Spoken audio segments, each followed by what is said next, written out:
Distributors include Bank of America, sponsor of the FIFA World Cup 2026, dedicated to offering solutions to help businesses win locally and globally. More at bankofamerica.com/gamechangers. Funding for This is Nashville comes from you, our listeners. And Hands On, powered by United Way of Greater Nashville, serving 9 counties across Middle Tennessee. Volunteer information at handson.unitedwaygreaternashville.org. I'm Blake Farmer, and this is Nashville.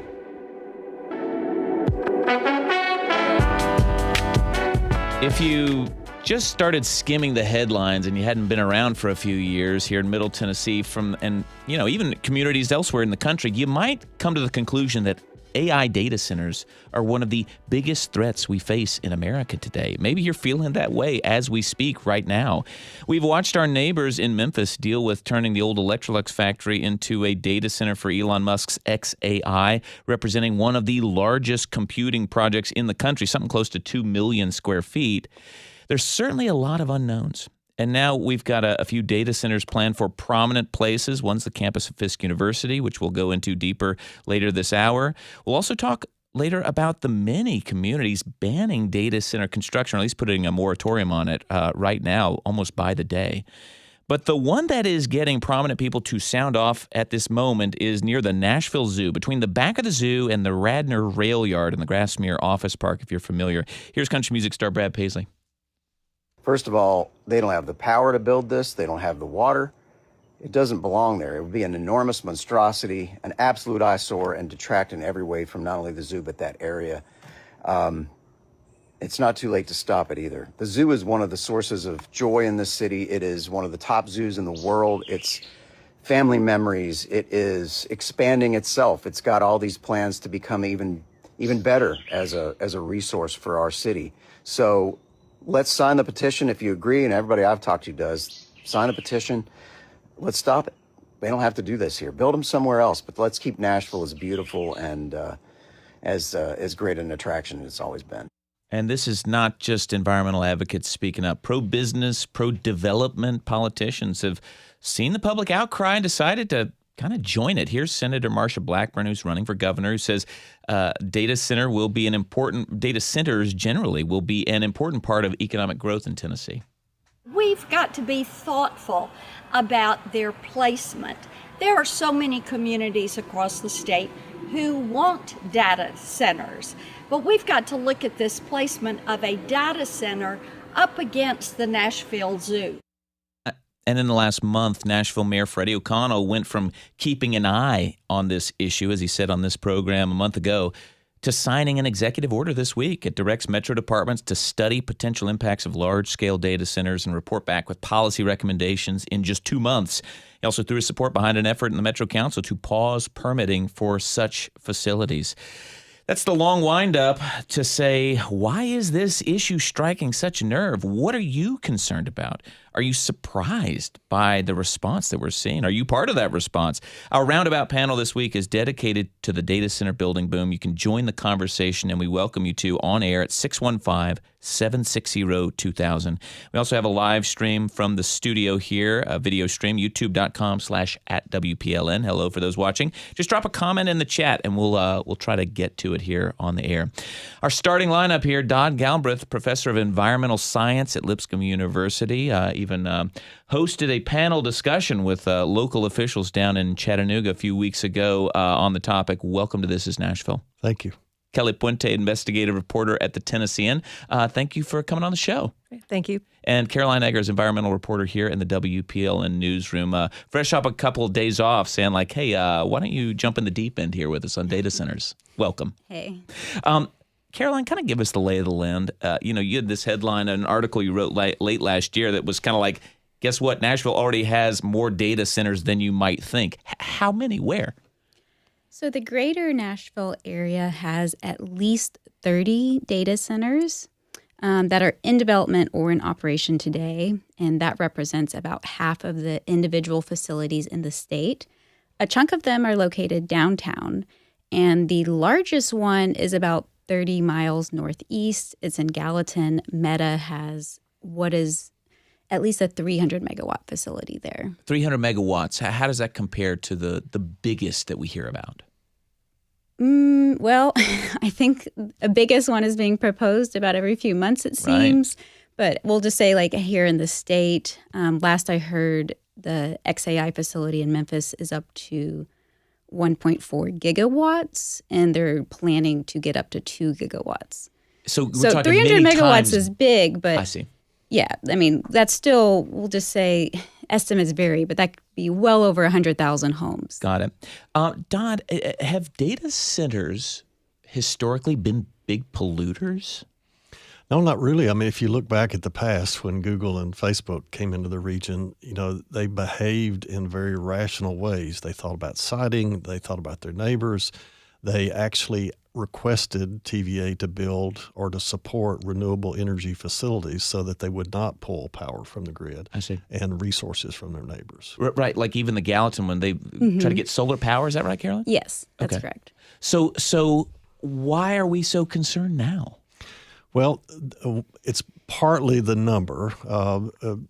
When these early data centers were developed, they were for needs that were generally already being met and for expansions that were generally already expected. What's happening now is you have an entrepreneurial component to AI. You have new software advances for AI.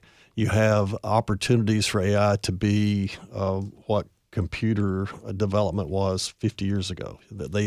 Entrepreneurs and investors and the scientists and engineers behind this technology understand its potential. And so everybody's doing an R&D type data center site. And so they're essentially experimenting in our communities with new opportunities to advance this technology to levels that will be highly profitable and also make society more productive.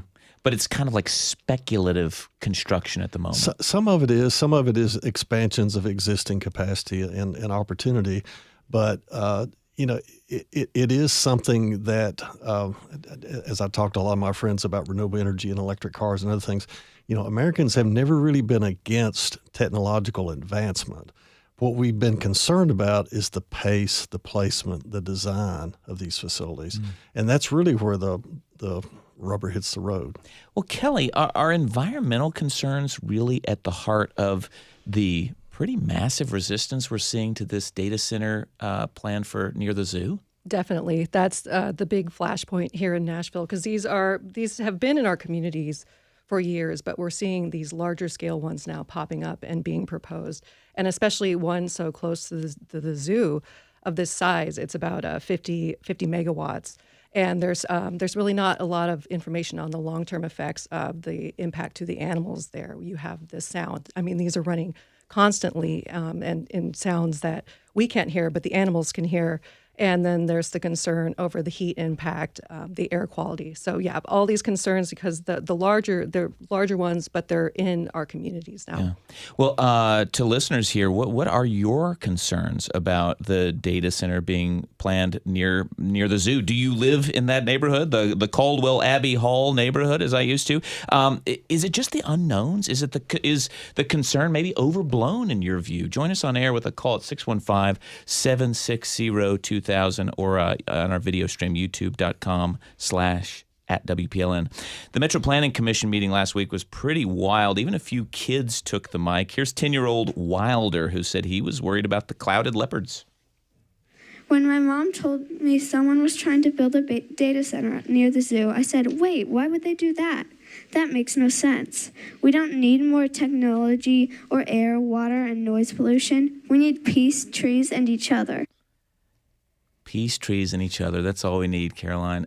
All right, so tell me, why would animals be harmed by a bunch of servers? And I asked this, I recently realized that there has been a humongous data center that used to be owned by AT&T across from our church for the last 20 years. I didn't even know it was there.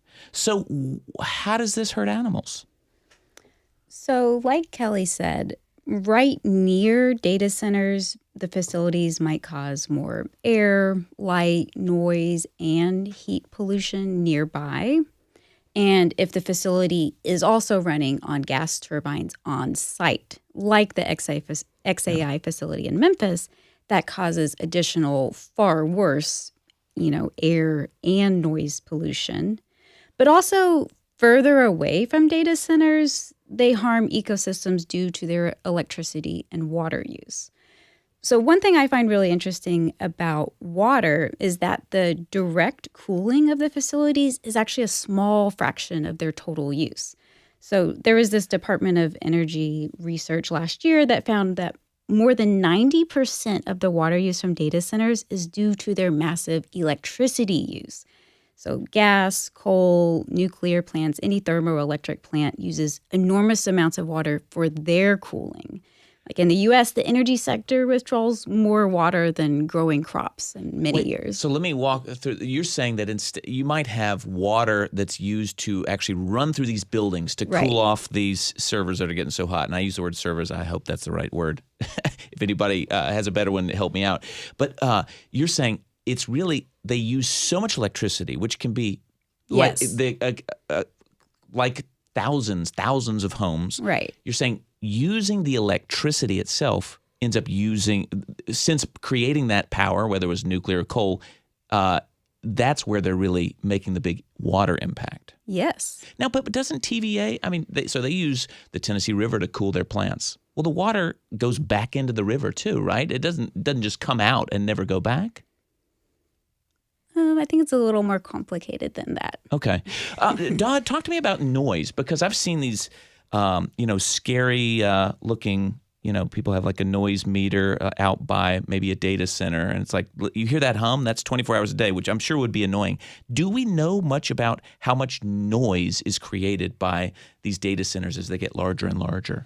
Unfortunately, that's the issue I know the least about because we really haven't seen that problem from previous data centers. I think what we're seeing now in terms of noise with new data centers is that they're being required, like Mr. Musk's facility was down in Memphis, they're being required to generate their own energy on site. I mean, that's where the noise really ramps The noise up. is coming from, the fast pace of the design of these facilities. These entrepreneurs want to get these things set up and running as fast as possible.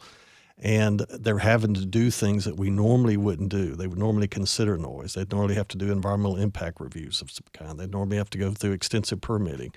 They normally wouldn't be fast-tracked the way this has happened. And when you fast-track things, the neighbors end up bearing the brunt of a lot of those externalities that weren't covered in the review process, the planning process. Yeah. We welcome hearing those concerns from listeners. If you want to join us on air, it's 615-760-2000. Kelly, do we know, particularly this data center near the zoo, how big it will actually be? Because I think it started out small, and maybe we think that there's plans to make it bigger than the original plans? Right. The original plans started out smaller, but about a week or so ago, new plans were uncovered, kind of buried in permit documents showing about double the size. So now it's proposed about 50 megawatts, 271 square feet, and that would actually make it the largest data center in Nashville proper, next to the of course, in addition to the meta site in Gallatin. But this is a significant sized project next to the zoo. The DC Blox, who's proposing this project, has said that they're doing a lot of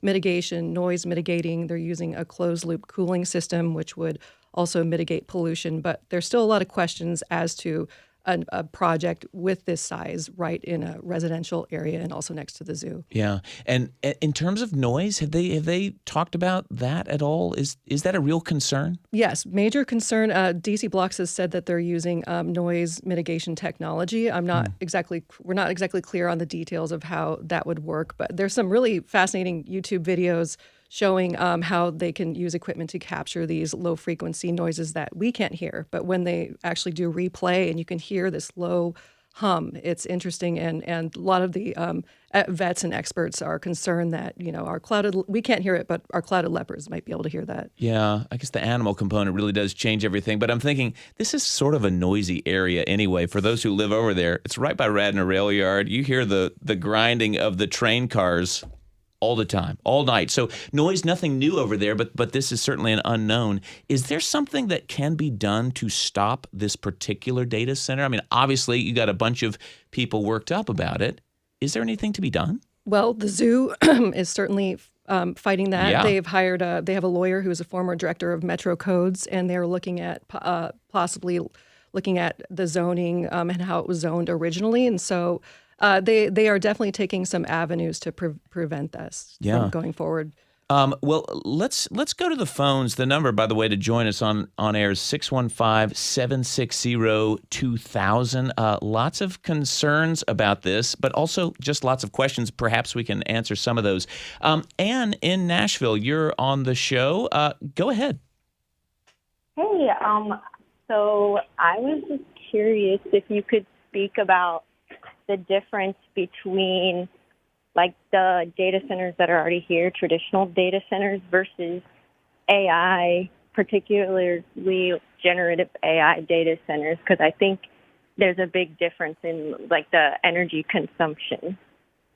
Anne, thanks you so much for the question. I think this is a question on a lot of people's minds because even this company, DC Blox out of Atlanta that's building the one near the zoo, they sort of advertise on their website that they're in like AI data centers. It's like, well, what is that? Anybody here at the table know the difference? Is it just the new iteration of data center? What this is Dodd. What reading I did on this in preparation for this discussion today indicated to me that since this is a rapidly speculative enterprise and exercise, they have to think in terms of expansion. And so the previous data centers were generally being built and distributed to meet demands based upon the information that was being pulled off the internet and the speed of data that they wanted to deliver from, say, Facebook or Google's servers, to make that distribution more efficient and faster. Fast was the big issue in the past, right? Now, this is a new type of data center that has to think about a technology that's rapidly evolving. Now, there is some belief from a lot of the experts in the field that these systems are going to get more efficient, just like we saw computers go from big mainframes in Oak Ridge to being in our pocket, right? So you're probably going to see these systems get big, and then you might even see them start to shrink. The problem is that the data that they're grabbing in these AI processing centers is much more voluminous because we're essentially asking the servers to do the thinking for us, which previously we would have done in teams or groups or as individuals or in pieces of programs. We wouldn't ask the computer to kind of put together the whole picture for us. Yeah, use all the information on the planet to help me answer this one question. Exactly. I mean, I'll give you a quick example. I attended Vanderbilt's State of the Environment conference last year, and Vanderbilt law professors there did some data crunching about a particular research project they were describing to us, and they said previously it would have taken them 6 months to do that. It took them 3 minutes with their AI. And I'm sure we all have our stories of things that we've realized that our computers can now do that took us all day before. We need to take a quick break. When we come back, we're going to shift our focus a bit away from the zoo and look at Fisk University, where a data center has been proposed on the historic campus itself. We'll keep taking your comments and questions, so hang on there on the phones. The number 615-760-2000. The data center building boom here in Middle Tennessee. Stay with us. This is Nashville.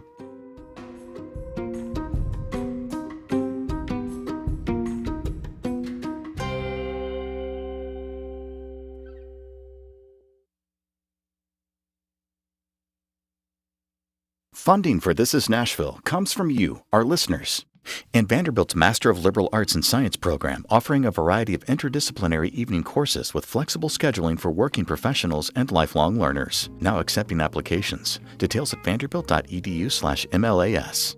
And The Higgins Firm, assisting clients with nursing home neglect and serious personal injury cases. Online at thehigginsfirm.com.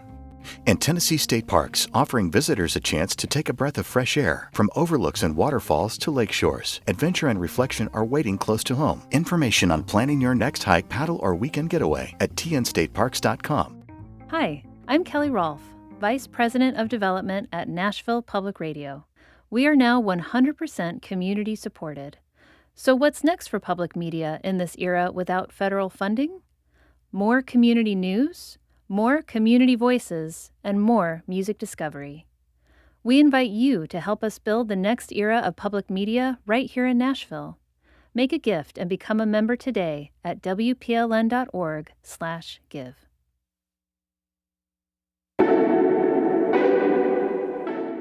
I'm Blake Farmer, and this is Nashville.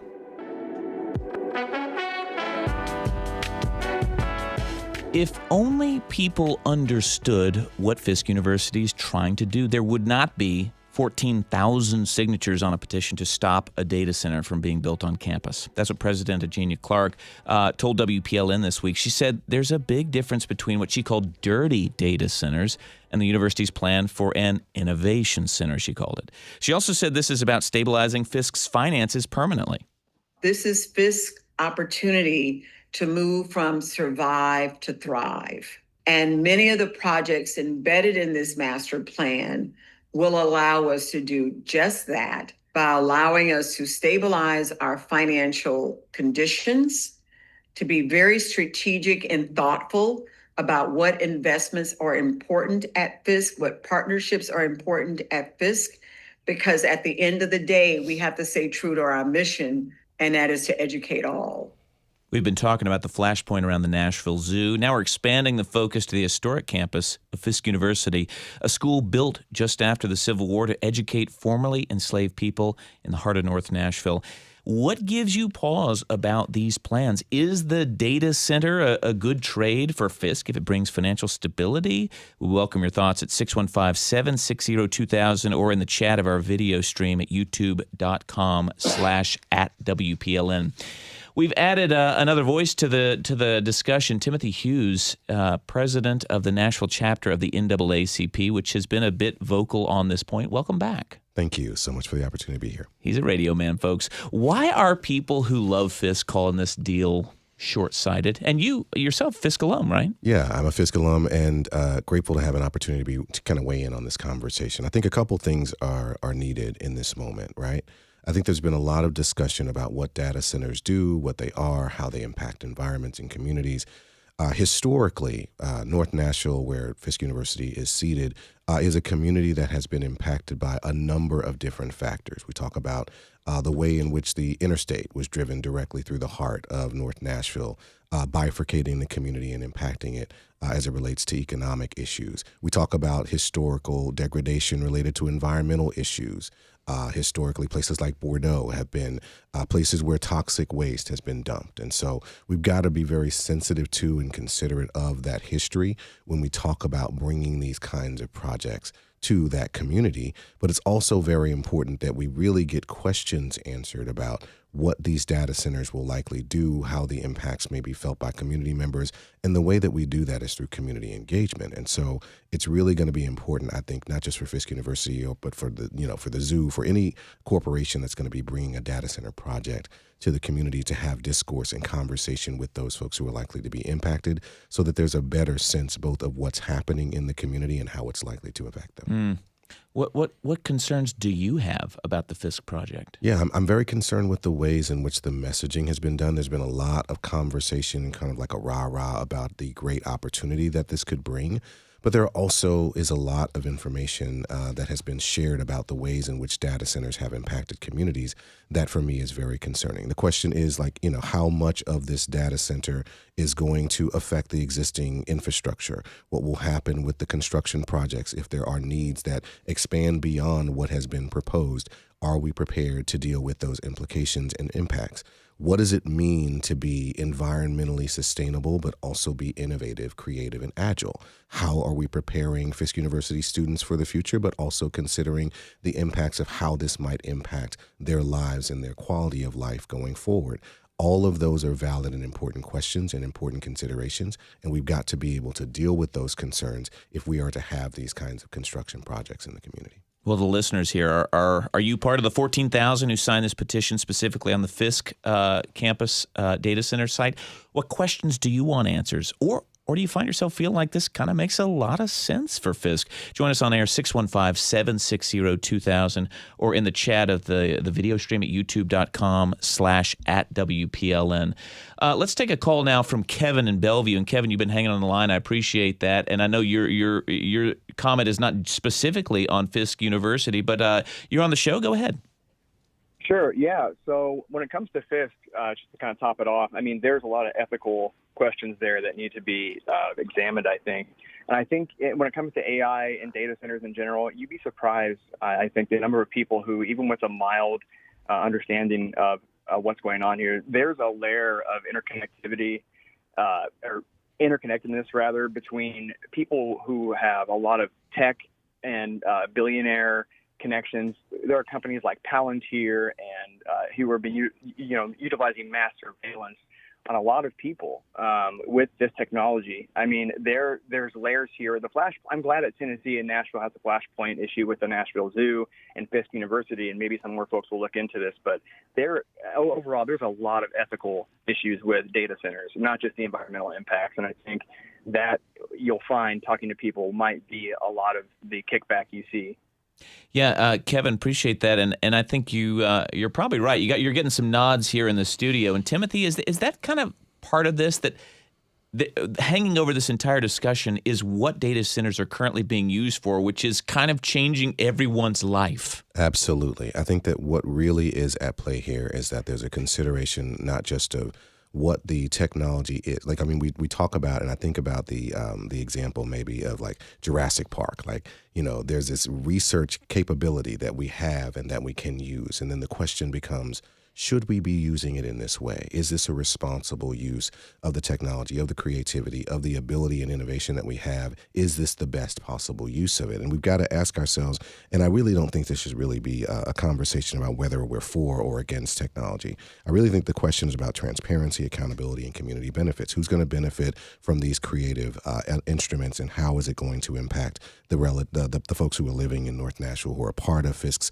history and culture and community, and what's going to happen as a result of the environmental or operational limits and implications of these decisions and projects, because the stakeholders really deserve to have clear answers about what's going to happen with this project. They want to know who's involved. They want to understand how the use of the energy and all of the processes will be done. And it's also going to be important to make sure that there are protections in place if there are implications that could be negative, to make sure that folks are protected from those impacts. Well, Kevin and Bellevue, really appreciate the comment. Still with us, our environmental science professor, Dodd Galbraith, and the Tennessean's Kelly Puente. Kelly, do we know much about the Fisk Data Center, what it is, what it will be? No, and that's one of the biggest concerns is, like Timothy said, the lack of transparency. We don't know who would yet be partnering with Fisk for this project, and the community wants to know. They want to be in the conversation. And we're seeing that lack of transparency in other parts of Nashville as well. There's another data center under construction right now called Radius DC in North Nashville, another low-income area, predominantly Black. It's across the street from a middle school, and that's about 100,000 square feet, and that is one of the larger ones going up. I talked to residents in that area and the school, and nobody knew it was even under construction. It was quietly rezoned, I believe, last year from residential to industrial warehouse. So a lot of times these are popping up right in our backyards without us even knowing what's happening. And is that kind of the issue? Is that because I believe that Mayor Freddie O'Connell on last month was saying there really isn't anything in the zoning currently that you have to get approved. It's just like a warehouse. That's the problem. It's like the Wild West right now. There's no code or regulation for this, so they are able to start moving forward with permitting. That was the big problem with the zoo as well, or the concern with the zoo, is that they were able to have the permits approved. Don Galbraith, I mean, technology, college campuses are always trying to improve their technology. They want a supercomputer, right, on campus. Is it unusual, though, to have a data center on a university campus? Like, does Lipscomb have even like a small data center? Vanderbilt, UT, like, is that unusual? It's not unusual for a private university to be thinking about its financial survival. Okay, so that's what you're hearing. Yeah, okay. That's what I heard. I mean, you think about all the private universities that have gone out of business in the last 2 or 3 years, particularly smaller private universities. Lipscomb's take, on it is, we were one of the first private universities in the nation to adopt AI for our student body. What does that mean? It basically means our students have access to a software tool called Boodlebox that allows them to use AI responsibly and intelligently, guided by their professors. Now, there's a lot of debate, inside of academia about that. We're all scared to death, that our children, and actually we teach adults, but sometimes they feel like children because they're very new to the world. They're very new to adulting, as my daughter Ailey frequently responds. And so we have to set up rules and expectations and due processes so that students phase into it the right way. But as far as data center development, lots of universities will bring in new technologies like this for research purposes. For example, There's a university in Texas that was looking at bringing in a molten salt reactor to generate Abilene electricity. Christian. Abilene Christian. So it's not uncommon for universities to do this. What isn't uncommon is not to have a due process dialogue about it, so that the stakeholders, as have been referred to in the community, have a say in it. And I will say something about the water issue real quick. We didn't touch on that very deeply earlier. A typical data center can use up to 5 million gallons of water per day, up to that amount, or more if it's a larger facility. Nashville's drinking water output is about 109 million gallons of water a day. So that's a little bit less than 5% of our total water use that a particular data center can consume, right, out of our utility paid expense to us cost of providing water to the entire city of Nashville. So a question might be, can Metro Water handle this? And that is a question for them, and they have to deal with these kinds of loads. But this is a new load, and some people may also be wondering why water. Previously we would have used air conditioning for like battery storage facilities or small computing facilities. Water is a lot more potent. It's what nature uses to move heat around through water vapor in the atmosphere across the planet, because it has an enormous thermal capacity to absorb heat and transfer heat efficiently. So if these systems are not designed properly, if we don't go through the due process of design and the environmental review of impacts, entrepreneurs will grab the easiest things and we'll end up paying the cost. If you've got a comment on this or a question, hopefully we can answer it. But we have questions ourselves. The number 615-760-2000. Kim in Mount Juliet, I think you've got a water-related question. Go ahead. Hi, it's water and noise. I'm an environmental health specialist, so the last 20 years of my career have been involved in safe, healthy homes, safe dining, safe drinking water, the whole safe schools. And I have a concern about noise as well. So we've seen some of these data centers that are up and putting out all this noise that's in the hearable range. My concern is, what about the noise that's out of our range, ultra low frequency noise? Another concern is electricity. Now, the most recent ice storm tells us that our electrical infrastructure needs serious work. And one thing I noticed when I was doing this work back east is communities who welcome new business in, there's a thing called linkage. In other words, the company that comes in has to say, hey, we want to do business in your community, but we're going to do A, B, and C. We're going to put up some new green space. We're going to install some sidewalks. If we let these data centers in, what's in it for us? What are they doing for us? Are they going to do noise reduction? Are they going to get a water treatment facility on the same property so that they can take the load off of Nashville water? What are they doing for the communities they come into except suck the water dry, suck the electricity dry, and leave a bunch of noise and a big old mess? Yeah.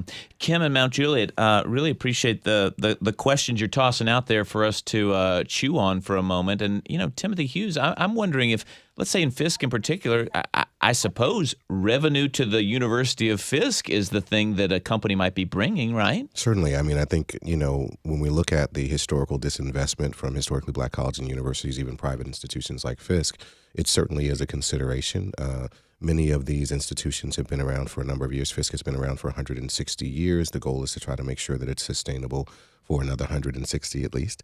But of course, it's really critical and important that we understand that financial investment and the sustainability of institutions is not just about economic investment. It's also about environmental concerns. It's also about sustainability in a number of capacities.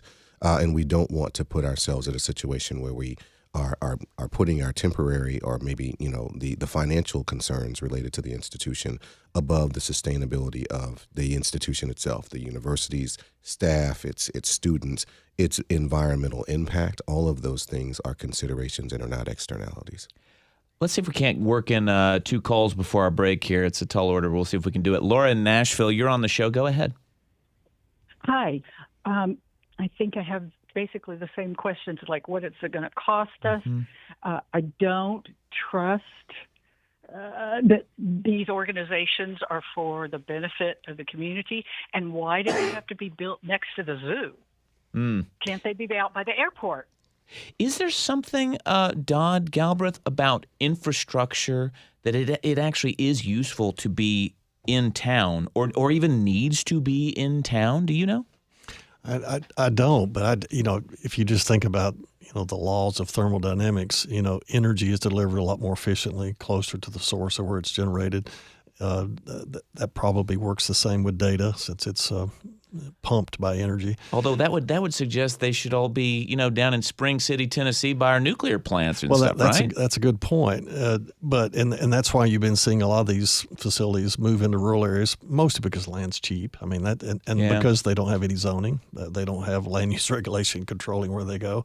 But there's been a lot of corporate responsibility in those early installations. They think it through, they follow the permitting process, they come up with designs that cost them money and time and efficiency. They factor efficiency into it instead of just dumping it on their neighbors. Well, it also was those were being done by companies that we know of. Let's say Meta. They're building this data. It's like if they're doing something, we're going to have another feeling maybe about that company.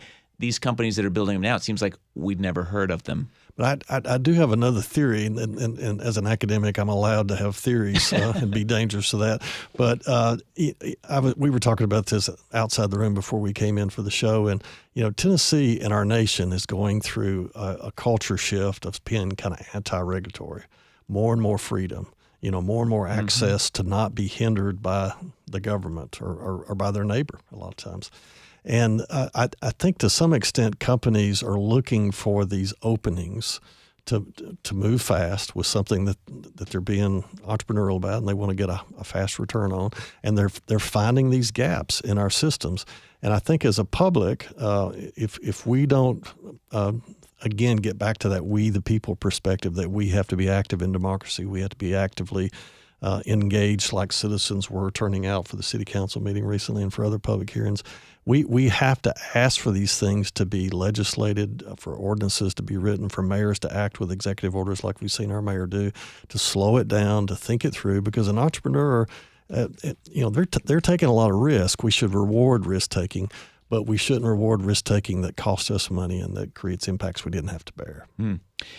We need to go to break. We didn't make that second call. Christopher, you hang on the line, and Ronnie, we'll get to you right after the break. When we come back, we'll get to communities around Middle Tennessee who are kind of beating Nashville to the moratorium party. Who look at who is saying, folks are saying thanks but no thanks to data centers. We're going to take a look at some of those communities, so stay with us. This is Nashville.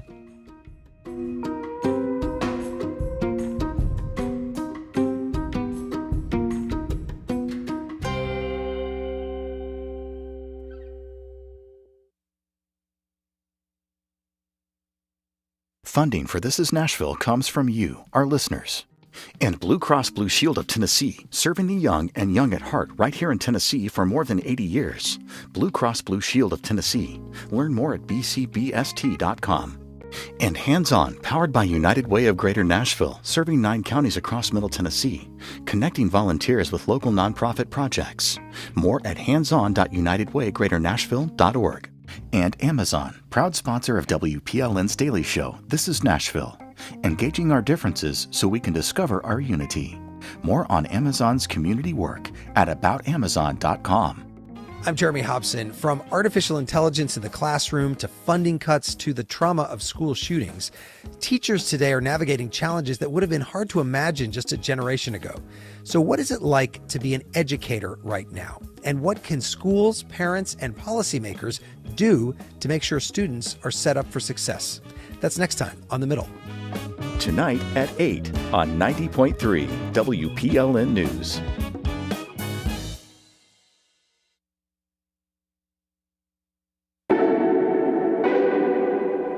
I'm Blake Farmer, and this is Nashville.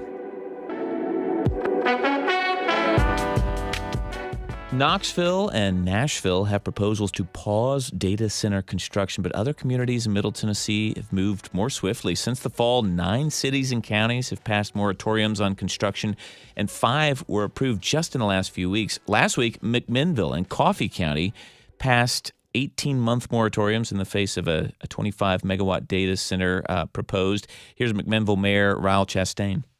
how would that affect groundwater? How would that affect air quality? What is noise pollution and light pollution going to look like? We don't know any of those things. And in contrast, Tennessee, as a state, has passed policies to incentivize data centers and fast-track portable power plants that would go along with them. We're taking this conversation statewide. Would you welcome a data center in your community? Are we missing an opportunity? These data centers are inevitable. Well, where should they go? 615-760-2000 is the number. We're going to go straight to the phone since you've been waiting patiently. Christopher in Murfreesboro. Christopher, you're on the air. Go ahead. Hey, thanks for taking my call. Yeah, I wanted to point out that, data centers have largely flown under the radar until recently. It's like any emerging business, everyone tries to do the most with the least. But I feel like having this on a university campus is a real opportunity to sort of drive the national language of how these things ought to be built. I'm an architect, so, I kind of pay attention to these things. And, there's a lot of ways to keep it quiet. There's a lot of ways to basically mitigate the environmental impacts by using like a closed loop or recirculating system for cooling, or even reclaimed wastewater. They've done that in a few other places too, where they, instead of using the potable water, they use the non-potable water because they're only using it for cooling.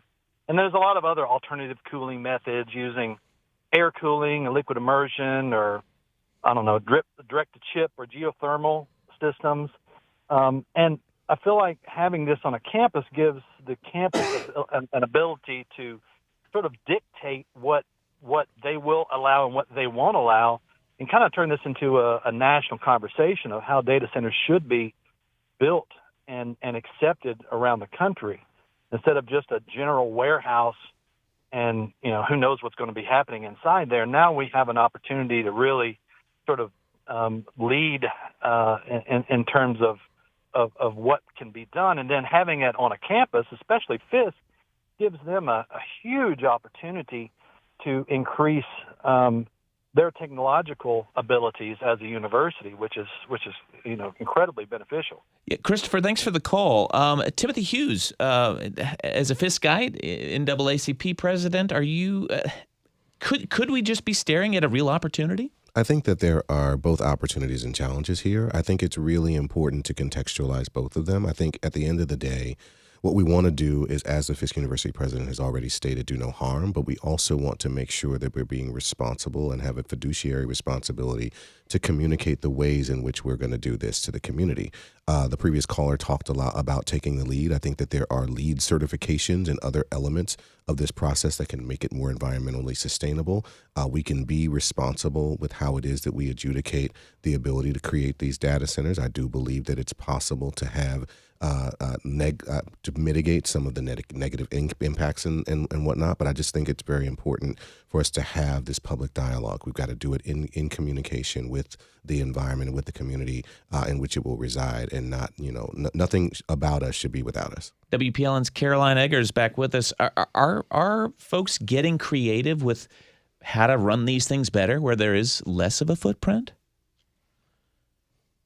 Yeah, there are examples. There's a facility being built in Memphis right now. I believe they call it a gray water reuse facility. Don't quote me on that. That might not be the correct term, but that would be a great example. That one's in progress.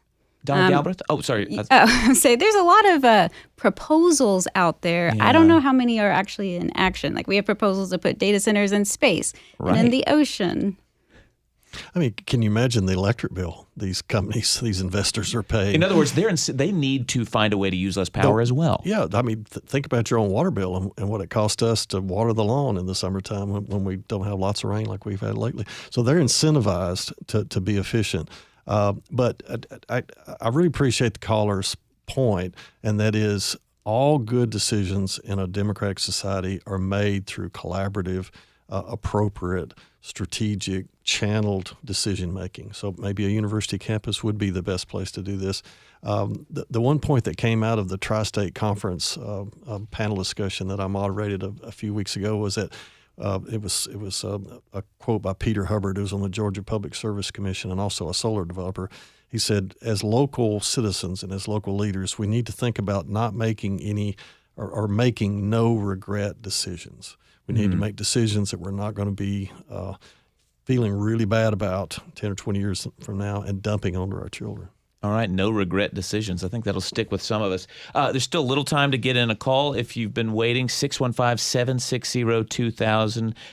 Let's go to Ronnie Greer in Nashville. Ronnie Greer, is this Ronnie Greer as in former councilman? Yes. Well, go ahead. I'm listening to the discussions, and we're talking about the use of resources and the water and the electricity. And my question, though, is what is the data center? Whose is it? Who controls it? What are they collecting? What data are they collecting? And who are they collecting it for? What are you doing it with? Yeah, and are you thinking of all of them or Fisk in particular? Well, Fisk in particular. Yeah. But any of them. Okay, so we're throwing these data centers up. Someone mentioned that the zoning has been changed, and now it's called a warehouse. And you zone it for a warehouse. They put up a warehouse, which is just 4 buildings. Well, what's going on inside that warehouse? Yeah. A lot of times we really don't. We might not know, and in this instance, we'd kind of like to know. Ronnie Greer, really appreciate your question. I'm guessing there might not be an answer here at this table. Anybody? I don't have the answer. I appreciate former Councilman Greer asking the question, though. Yeah. And I think it's because of the need for us to answer some of these questions, or at the very least, for community members to have the opportunity to ask directly to the folks who are greenlighting these projects. We need to work together. We need to collaborate. We need to make sure that we're having and convening these conscious conversations, because until community members feel like they have been adequately engaged around these discussions, there will be a lot of resonance. Yeah.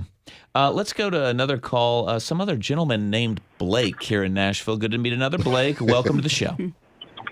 Hi, thanks for having me. And I don't know why I assume gentleman. Blake is really kind of a woman's name a lot of times these days, but go ahead. Absolutely. I just wanted to weigh in a little bit on the gentleman who said he was an academic, and nothing against his... He claimed he was an academic on live on the radio. Go ahead. According to my paycheck. Well, just regarding a national attitude to deregulate, yeah. I'm sure that's what all the companies would like to do, but we really need to see the needs of the people met before the needs of the corporation. All this deregulation talk, it's all wrapped up in, the entrepreneurial spirit, and, we got to, let these big billionaires build their data centers so we can all, trickle down. And that's just not how it works. All this deregulation is going to make people's lives worse. It's already harming the environment. It's already making it harder for people to live.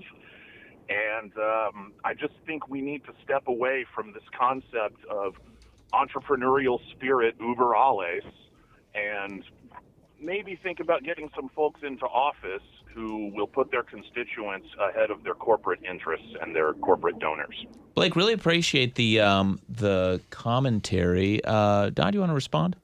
Yeah, I think he heard one half of what I said. The first half of it was. I apologize if I didn't catch the whole thing. Oh, that's okay. And I love this kind of conversation because that's what we're going to learn the most from. But the first part of what I said was we're seeing data centers slip through the cracks because we don't have the regulatory tools in our toolkit that we need to have. We've almost all kind of detached from democracy. We're not voting like we should in the same numbers we used to. That was discussed earlier. And we're not, and we seem to only get engaged when there's a crisis. We only turn out, when we have to.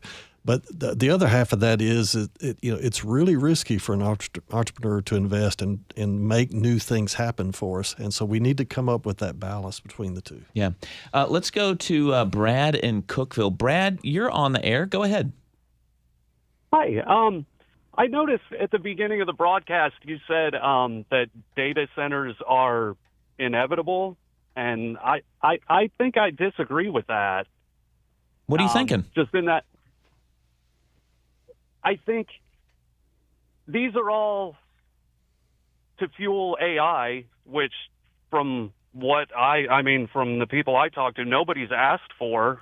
And I don't think these are necessary at all. Yeah.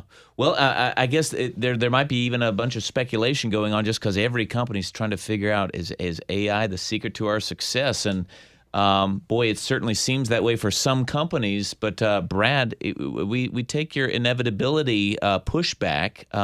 So thank you for that. Let's work in our last call. Theron in Memphis, thank you for tuning in from Memphis. Go ahead.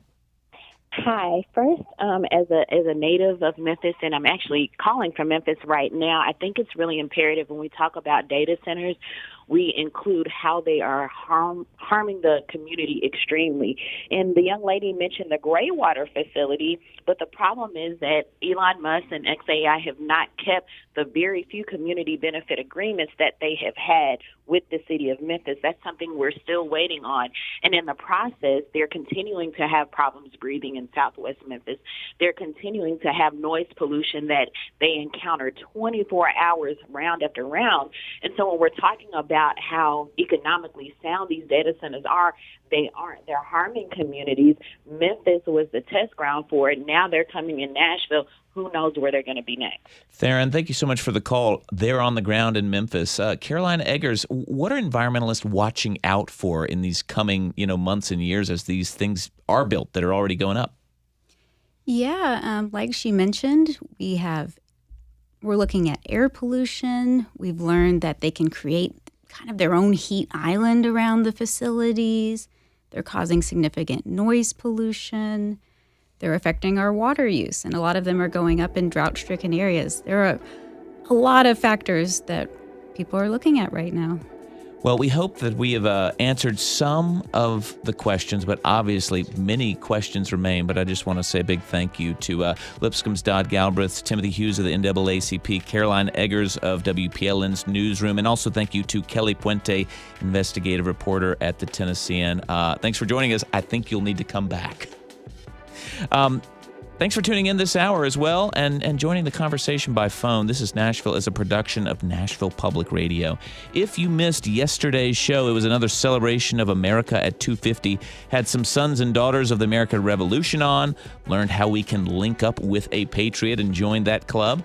Also heard about some of the projects funded through government grants this year, including a very quaint community play in Tennessee's oldest town. You can listen or watch at thisisnashville.org.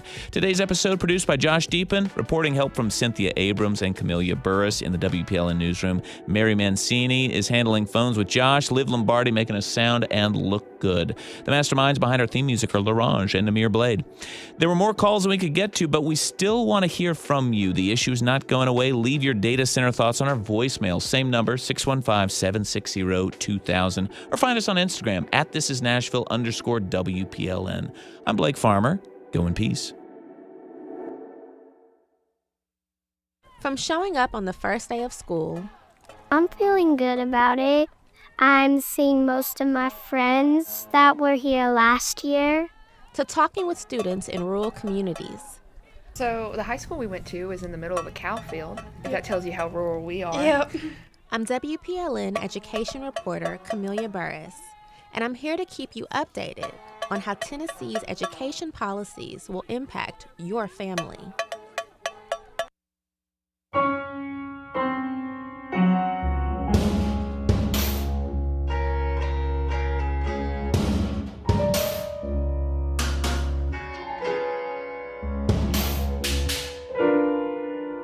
This is 90.3 WPLN, Nashville Public Radio, and 91.7 WHRS Cookeville, Nashville's home for Morning Edition and NPR News. WPLN.org is where you can find more from WPLN News, including the Nash Villager, your human-powered newsletter and podcast, exploring Nashville news and history. Subscribe to both at WPLN.org.